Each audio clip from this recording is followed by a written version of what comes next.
Copa América la voy a jugar, no me retiro. Copa América. এখনই অবসর নয়, জাতীয় দলের হয়ে আরো খেলতে চাই আমি, বললেন লিওনেল মেসি। 2028 কোপা আমেরিকা খেলার পর নিজের শারীরিক অবস্থা ভালো থাকলে 2030 বিশ্বকাপেও দেখা যেতে পারে আমাকে। এক সংবাদ সম্মেলনে মেসি নিজেই এমন আভাস দিয়েছেন ভক্তদের উদ্দেশ্যে। বিস্তারিত রিপোর্টে। আজ স্পেনের কাছে হেরে আর্জেন্টিনার শিরোপা জয়ের স্বপ্ন ভেঙে গেছে।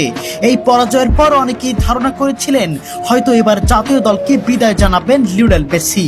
তবে সেই সব জল্পনার অবসান ঘটিয়ে মেসি জানিয়েছেন এই মুহূর্তে অবসরের কোনো পরিকল্পনা তার নেই। সংবাদ সম্মেলনে মেসি বলেন যতদিন তিনি শারীরিকভাবে নিজেকে ফিট ও প্রতিযোগিতামূলক অবস্থায় অনুভব করবেন ততদিন আর্জেন্টিনার জার্সিতে খেলতে চান।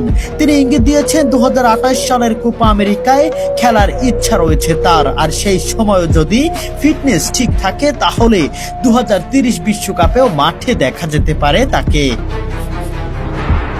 এদিকে বিশ্বকাপ ফাইনালে হার আর্জেন্টিনা ও তাদের সমর্থকদের জন্য অবশ্যই হতাশার। তবে এই কঠিন মুহূর্তেও মেসির এমন বার্তা ভক্তদের নতুন করে আশাবাদী করেছে। ফলে আপাতত নিশ্চিতভাবেই বলা যায় আন্তর্জাতিক ফুটবল থেকে এখনই বিদায় নিচ্ছেন না লিওনেল মেসি। তার লক্ষ্য এখনো দেশের জার্সিতে আরো কিছুদিন খেলে যাওয়া। লিওনেল মেসি এবারের বিশ্বকাপে যে পারফরমেন্স দেখিয়েছেন তাতে তার ফিটনেস বা পারফরমেন্স নিয়ে সন্দেহ করা বোকামি।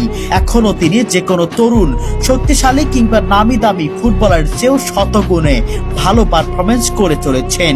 সেক্ষেত্রে মেসিকে নিয়ে 2030 বিশ্বকাপের স্বপ্ন দেখতেই পারেন আর্জেন্টিনা ও মেসি ভক্তরা। সেই সঙ্গে 2028 সালের কোপা আমেরিকাতেও দেখার অপেক্ষায় থাকবেন সমর্থকরা।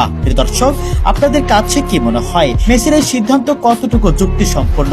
এখন অবসর না নিয়ে 2028 কোপা আমেরিকা ও 2030 বিশ্বকাপ খেলা চালিয়ে যাওয়াকে মেসির ঠিক হবে? কমেন্ট বক্সে আপনাদের মন্তব্য জানিয়ে যাবেন।